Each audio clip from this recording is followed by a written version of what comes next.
Hello, folks, and welcome to the Gallant Views Daily News Show for Thursday, the 22nd of June 2023. My name's Colin McDuff, and today I'm going to be giving you a bit of a different update. And today is all going to be a recap of the first ever fan engagement forum held by James Bisgrove and a selected panel from senior staff members across the Rangers the Rangers board and different work streams. Just a wee hello to MD who's watching the Daily News Show for the first time. Basically, this is every morning, Monday to Friday, because we have the weekends off. Myself or the two Davies will give you a recap of everything that's happened in and around Rangers and any news, transfers or rumours over the last 24 hours. And we record this every morning just to get a wee kickstart to your day. It is usually available for our £1 a month tier subscribers. So if you do like what you see today, give us a wee join on YouTube or a subscribe on Spotify or Apple. But so last night, first of all, fan engagement forum. It was held at New Edmiston House, and just before we get into the questions and the setup and the presentation, there was maybe around 150 to 200 people there. I know there was 450 tickets allocated. Obviously, I don't know what everybody's reasons were for not going, but I think it was always going to be. Uh, I think it was always going to be less than a sellout, because if we think about it, it's not something we're not where we need to be with fan engagement, and I think that's a two-way street right now. And I think the onus is on the board to encourage fans to engage with them. I think 200 people is a good turnout. Bear in mind it's 5:30 in a Wednesday evening, people working, people with families, trying to get the time away and stuff as well. In the close season, when typically you have a lot more downtime, people do have holidays, so there's usually plans in place. Hopefully, we do see a full capacity for the turnout, for the next turnout. Sorry.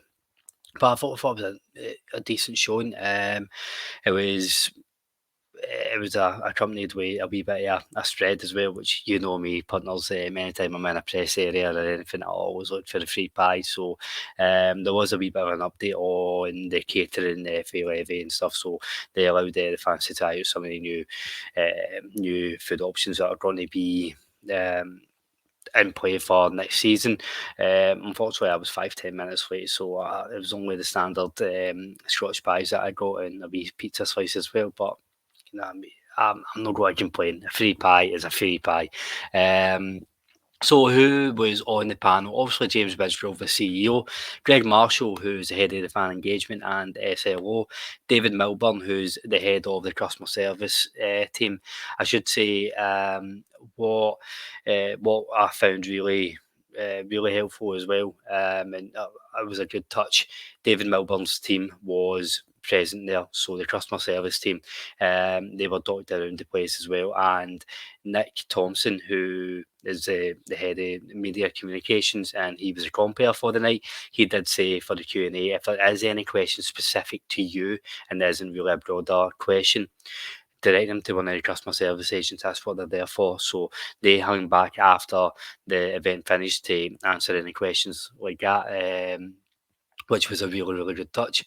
Natalie Nairn, Head of Retail and Events, Robert Boyle, Head of Digital and Content, John McFarlane, who's the Facilities Manager, John Spears, the Disabled Access Officer, Josh Hollywood, who's the Head of Corporate, and of course, as I mentioned, Nick Thompson, Head of Communications. So what was really good, there was, as well as the customer service agents and David Milburn's team, folk like Natalie Nairn and John Spears, that you seen them hang about afterwards, to when somebody did raise a particular question, and they could have offered a wee bit more further insight. Did say, hang back, I'll pick up with you afterwards. And quite a few of them, I had to leave quite sharp, so I don't know if everybody did come out afterwards, but quite a few of the panel did hang back and speak to fans individually as well, any further detail and issues that were pertinent to them, which was really good to see. There was a real appetite and a real desire to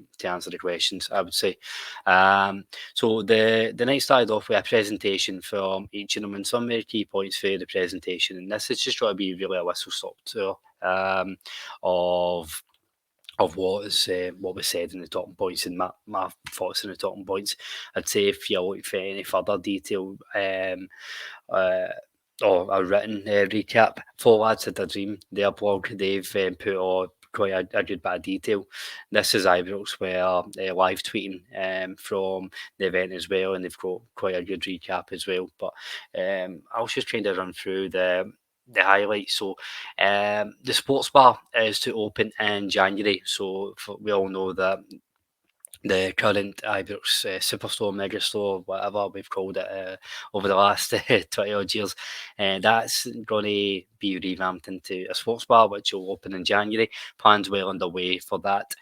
At this point in time, they still don't know if this is going to be a sports bar open to all in the general match day experience, or if there's going to be a hospitality package added to it. Like similar to what they maybe do with Bar 72, if it's like maybe £50 for a season package or whatever to give you access.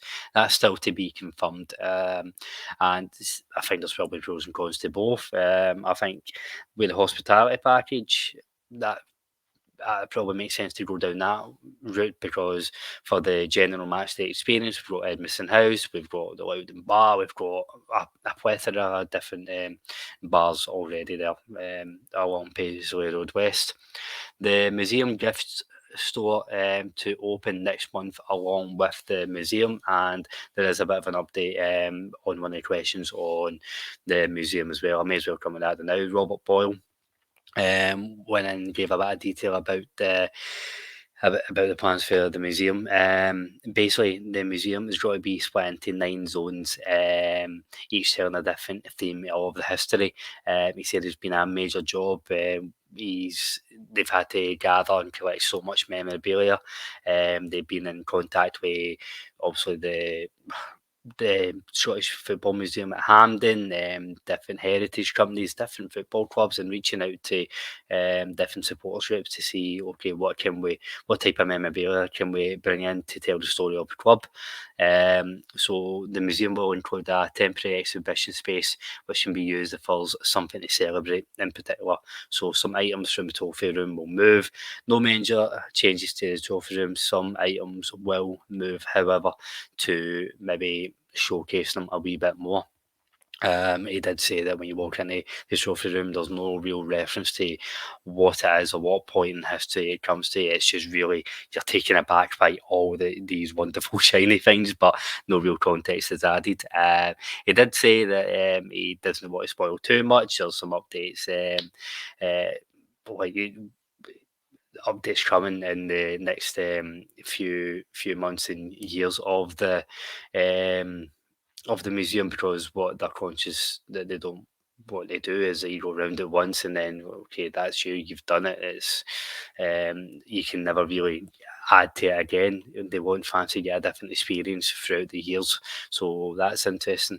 And the next update of the presentation was the fan engagement strategy. They really celebrated themselves and how it's the first in Scotland to create such a strategy to create a close bond with the support, and this was the first.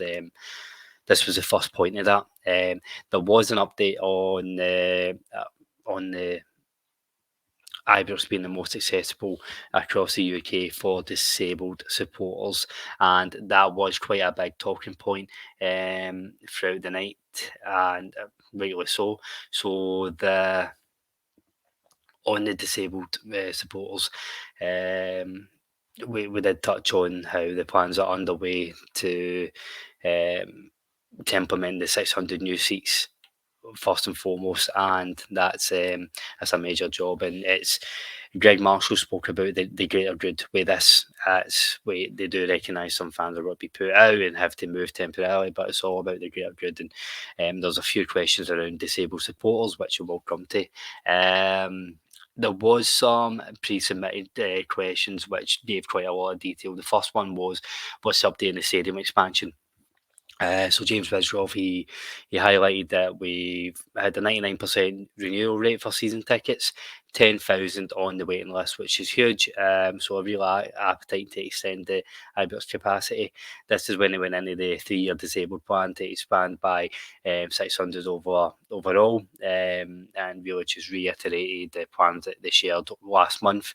Mid to long term, they did say they are looking at ways where they can make bigger expansion into the Ibrox capacity. So there is a couple of different options. So, for example, you can add to the corners. So you could maybe add, if you add a wee bit to both corners, and it's will maybe increase by about 1,500 to 2,000. That would be between 3 and 4 million. Additionally, if you were to add 3,000 or 3 to 4,000 in each corner and remove the screens completely, that would cost around 20 to 25 million in total, and it would be a bigger job. That's that's something that they are looking at the different options. There's the probably the biggest expansion idea is lowering the pitch and adding 6 rows around the front of all stands. That's 15 to 20 million, and that's probably the option that would have the biggest impact, because it would mean that you can't just do it over a summer. It would mean that you need to not play games at Ibrox for the first couple of months of the season. So whether that's agreeing a fixture change and only playing away games, or you rent out Hampden, that's some major disruptions. So there's some serious options that they are looking at. So an extra 3 to 4,000 in each corner. If you do that over the next 5 to 10 years, that'd be huge. The appetite's there. I'd say for additional season tickets to go in. So adding 8,000 potentially at the cost of 20 to 25 million, the club would make that back, no doubt, over a couple of years with the ticket prices. So it's good to see that's being explored. The stadium facilities upgrade, there was John McFarlane gave an update around the pitch investment, the LED lights upgrade, both in the Ibrox terraces and the training ground. There's undersoil heating upgrade. So they did say that the club aren't very good at updating us when they upgrade the stadium, which no, I totally agree with that. But there's a lot getting done in and around Ibrox Stadium and the terraces as well, particularly with the toilets. We know the toilets are, it's basically pissing in a hole in the wall at times. So there's upgrades got to go in throughout the stadium, and just to really modernise it as well. They did say the old Ibrox jail cells are still there in the main stand, and they're going to remove them and make an updated press room as well for Michael Beale to speak to the media after the games. The supporters move, so they are looking at ways of improving the Ibrox atmosphere, and this is where the singing section is being looked at. And David Milburn did stress this is just a trial at the moment, and this is where they did touch on again, it's for the greater good, So along with the identifying the need to accompany disabled facilities a wee bit better, or a big bit better, as if it'd be fair to say. They are looking at the appetite to really harness, the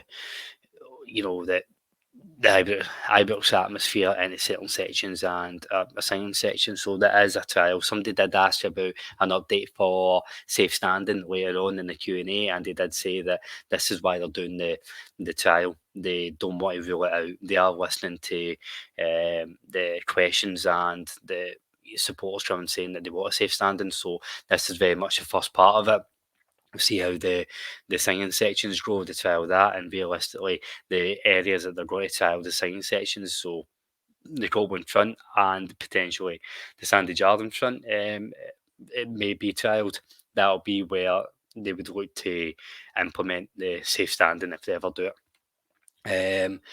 Josh Hollywood gave a catering update, so they said they're approaching the end of the first year with Levy, and they reminded us that it's a 5-year deal, and the club keeps 74% of all the profit across that deal, which is huge. It's probably triple what we had in the last deal. The demand for the restaurant is huge. It's generating about 80 grand a month in profit for the club alone, which is a brilliant moneymaker. Levy are quite heavily involved in the new sports bar. There's going to be stuff like the self-poured beer. Levy have made quite a big investment in what they're doing in the club, and we should see that coming in next year as well. Go see stuff like while working in vending machines to reduce wait times on match days, so you're not waiting 20 minutes for a pie. We're going to look at the click and collect. So you order a pie and a drink for half time, and you jump down, and there's a collection only queue and then an order queue. There's also a McDonald's style. You order on the we self scan machine, and then you go and pick it up as well. So different ways that we can improve it match experience, as well as giving different options to what you can buy, and it's just not a pie and a burger. So on to some of the questions on the coming for the floor, and what I would say, well done to everybody who went up and asked a question to the floor. It's always quite daunting when you're putting yourself out there in front of a few hundred people, particularly the CEO of the Rangers board. And I thought the questions were very fitting for a platform like this. As I said at the start, Nick really emphasised that, like, we're here to answer your questions, but if there's anything relating to an individual issue and it's only specific to you, that's what the customer service agents are there for. So I thought that was a very, very good setup, and all the questions were tailored. What I would say is tailored towards the board, and it's no something like that's the on my season ticket, my name's spent with 2 L's instead of 1 L. I'm going to change this. That's not something you should be asking James Bisgrove. That is something you go to the customer service team with. So there's some complaints about the Rangers platform for certain items, and just in digital in general. There's no app, for example, it's not the easiest to navigate buying anything for Rangers. Robert Boyle says he agrees. There's been very many different partners and different ways of working, so everything with the Rangers website has been quite different. And they've took that feedback on board, and they are trying to make it more unified, and try to redefine what the next 15-20 years look like, and understand the point of making it easy for the fans. They're looking at the likes of single sign on for everything throughout the shop. So whether it's you want to buy a Rangers rubber duck or a strip, or you're trying to buy a ticket or renew your season ticket, it's a single sign on. You go on through the same way, and there is plans for the app to be revamped and brought in the next 12 to 24 months. So we should see a new Rangers app for this, which accompanies this. You can go and get your Rangers news updates for the club, and go and buy your tickets as well.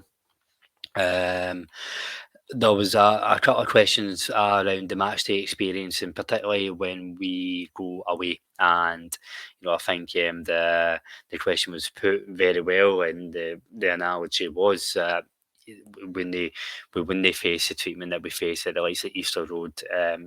If we were rugby fans, and they did ask towards Greg Marshall specifically.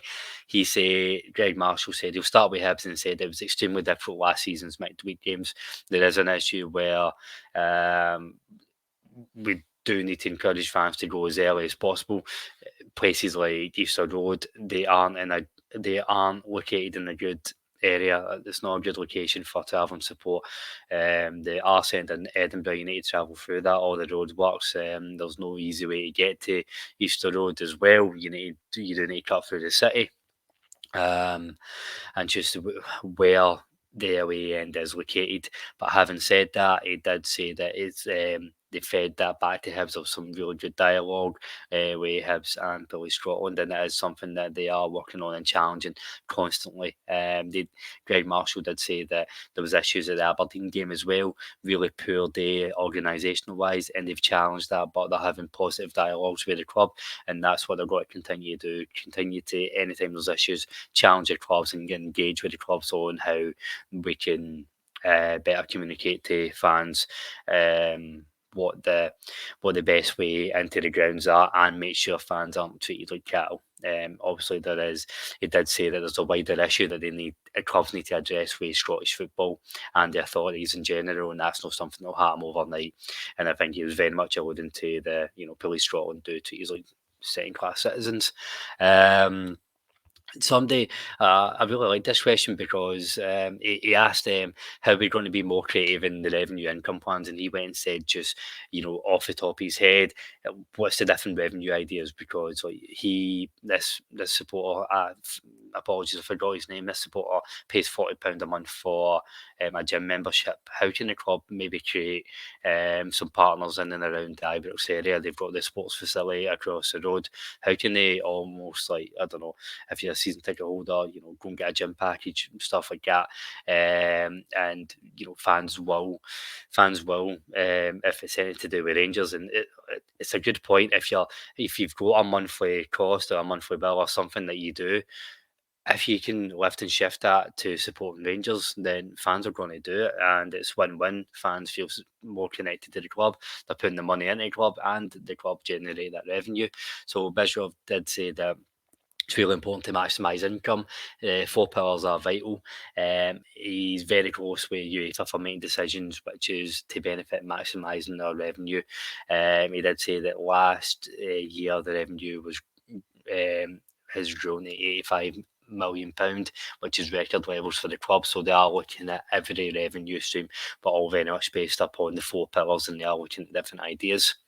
So on to the disabled parking spaces then. So this man said that he was speaking on behalf of his friend, and he did say the Albion car park really isn't regulated, and it's very difficult for disabled supporters to always get a ticket or a parking space which is accessible for them.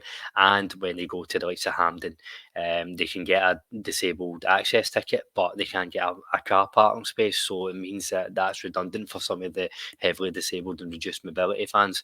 And John Spears says they do have that. They have 100 spaces in the Albion car park, but the stadium footprint's under complete review, and that what they're going to look at is how do they better support disabled fans, and how do they regulate that a bit more. They do take that away as an issue. They need to do it a bit better. In terms of away games in Hampden, he gave the analogy of Hampden that they get 160 disabled access tickets for Hampden, but with that they only get 43 parking spaces, so it is out with their control, but that's something that they continue to feed back to Hampden and other clubs as well. And for next season they have doubled the recommended spaces at Ibrox as well, so while they may feel that issue at away games, they don't want that to happen at Ibrox. There was a really good question for around the corporate travel to Europe, and what's happening with what's happening with the travel partner. And this fan, he was very, very, very passionate, and very rightly so, about this can't just be for the corporate package, this has to be for the same day package as well, because for some fans this is the only way to get to European away games. And he gave the story of a 70-year-old woman who sits behind him at Ibrox, and she'll follow Rangers home and away every game, every opportunity, but the day trip was the only option she had, and we didn't have that last year with certain games, particularly Ajax, when that was cancelled days before, if that. James Bisgrove said that the CTM service and delivery was completely unacceptable, and that's the reason they're no longer partners. Destination Sports has really been new partners, and the big thing for James Bisgrove is that they want to communicate these packages are going to be offered earlier That's been the issue in the past, particularly with CTM. It's been very much last minute notice. The earlier they can communicate the packages and the offers on for fans, the better. Greg Marshall reiterated these points, and he said the Ajax situation was horrendous, and he apologised on behalf of the club. And Rangers are going to look to make decisions early with destination supports. If they make the decisions early, they'll get the information out to supporters early. The next update I will come to is this was actually a question from Craig Campbell from the pod, and he asked if there was any update on the commissioning of the Walter Smith statue, and Robert Boyle, who was speaking around the museum and what they're implementing there, he said it's well underway, and the big thing for them is they want to make sure it's fitting, and I think there was very much it's well underway. There's no rush to get this done, and they are working very closely with Walter Smith's family to ensure everything is correct and fitting, because ultimately Walter Smith's family is the most important part of here. While we all have an attachment to Walter Smith, where we're just supporters, and yes, we do have the love for him, but I think it's right to engage his family first and foremost. So that is well underway, and that'll be announced in due course. Didn't really give a timescale, but they did say very proud of what they've got in the work so far and what they've done so far. So for me, that's a very good question, but I don't think there is a rush for that. I think it's as good that they're taking their time to get it right. The next one will come so a fan asked, he mentioned that the CF3 haven't been updated properly or advised on potential moves, and what is the overall plan to update supporters, and what if there is any update, and how they're going to engage these supporters with potential moves going forward. I think this was for Dougie the Jersnet podcast asked us, and he did say that I think most fans will be on board with the need to move short term, but how do you engage them? So Greg Marshall said you'll be front of a list. You'll be front of the list for any additional tickets and any additional spaces created by adding the front of the Broomloan and Copland. So basically, if you are having to move long term, you'll be top of the list before every year when we look at the season ticket. The season ticket seats moving. I don't know if anybody's ever done that. You need to apply and say that, okay, I sit in the Copland front. You need to, I want to move to the Govan rear. You need to go on a waiting list, and then before any spare season ticket seats go up for sale on the Govan rear, you'll get first dibs. So basically, if you're going to be affected by any of the moves to support the expansion, you go to the top of that list. James Bisgrove on this, he did say it's a good time to bring in the Celtic allocation is not yet agreed. It's very likely to be the smaller allocation, and it's unlikely Celtic will ever get the full Broomloan back, which was met by a round of applause for everybody in the room. There's a long way to go on any changes they are reviewing. Is it the 800? Is it something similar to the European allocation they go to? They are reviewing this as well, but he did say it's very unlikely they'll ever get the full Broomloan back, and for next season it's likely to be the smaller allocation. Next up was my question. I stepped up to ask the board, and basically thank you for all the listeners and followers on Twitter who submitted questions to me as well. I picked. I was conscious of I didn't want to ask an update, which was I asked a question which was already covered in the update, but I did ask a question around pricing and my jails as well. So basically, I said that recognise the need for the commercial strategy and the 4 pillars, but it's heavily relying on the fans' revenue and the fans putting money in their pocket. And I totally understand that there's always an element of you can only pay for what you can afford because it's a hobby after all. But with my jails, that's an extra £50. It feels like a tax. The ticket prices always seem to be at the higher end. How are you going to make sure you don't alienate fans? So James Bisgrove said it's the short answer is a fine balance, and we don't want to take the support for granted. And they do need to balance it. He held his hand up and said, "We got the Champions League package wrong last year, and we appreciate that, and they're going to try and get the balance right next time." Natalie Nairns came in at this point and said on the manager's income, just to reiterate, it's a direct income into the first team. The ambition is to reach 60,000 members this year. There's no perfect solution, but to add context, there's 15,000 applications for Aberdeen, but we get less than 1,000 tickets. So my jersey is something that they do.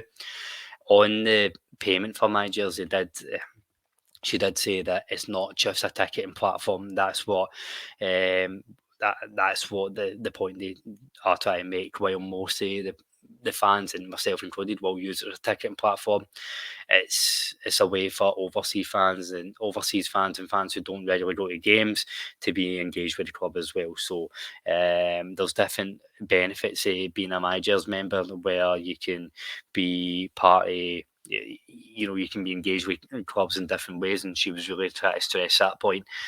So I think it, added a bit of context to my question. I don't think I'm ever going to budge in my jails, but listeners, I think it should be free. I very much think my jails, you pay for the opportunity to pay more money.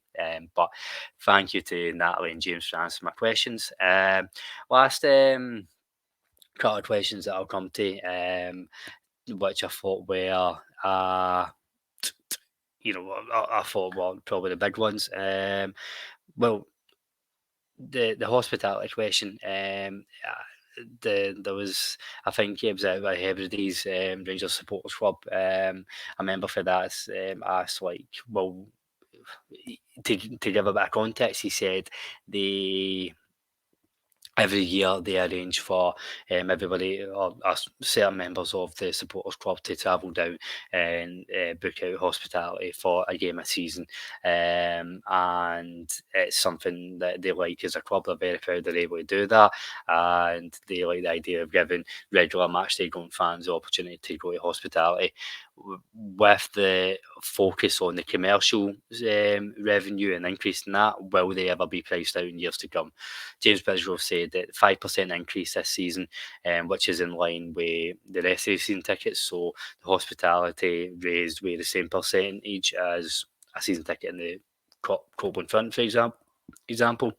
So 5% increase, but that's still below inflation. What they do is make sure there's something for everybody. They don't have immediate plans to increase it majorly beyond what they have done, and they do want to make sure there is an option available for everybody, and they do appeal to the masses. And that, suppose, back to my question, that we're not alienating fans.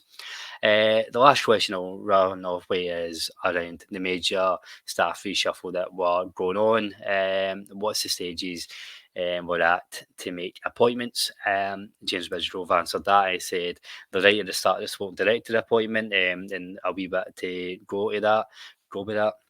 They are close to announcing a new director of academy and a finance director, as well as a women's manager. There's some top caliber individuals, and they'll be able to announce that within the next 4 to 5 weeks. So I've not covered everything there, listeners, but I've tried to run through the kind of major points that I thought were brought up.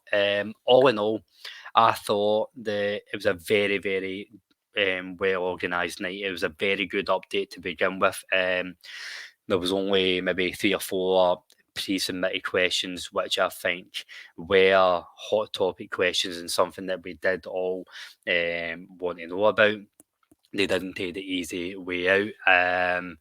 It didn't come across that way anyway, and the floor was opened up, where the vast majority of the night was questions from the floor as well. I would encourage anybody who gets the opportunity to attend one of these to go. Very good night.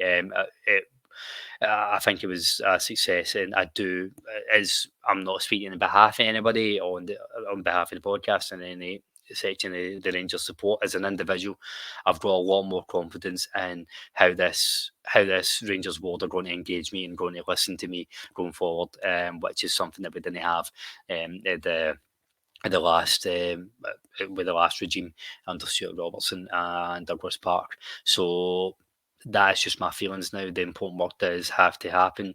The board need to follow through with all these great ideas and all these great plans to go and make it the best club possible. But well done to everybody involved, and again, well done to everybody who stood up and asked a question. So that's all for me today, folks. I hope you've enjoyed a wee bit of a longer update, and I'll be back tomorrow morning to finish off the week with any other Rangers related news. Obviously, I'll cover off anything that's happened late last night and anything that pops up today. I'll be with you tomorrow morning. Just an update on what else is happening on the pod. Mason is holding the fort for the live stream at 8:30 tonight. You can tune in live on Facebook, YouTube, or Twitter. If not, you can listen anywhere you get your podcast afterwards, from around 10 o'clock tonight.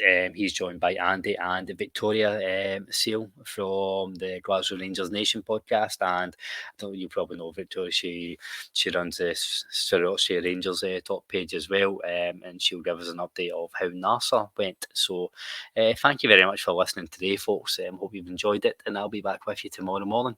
Take care.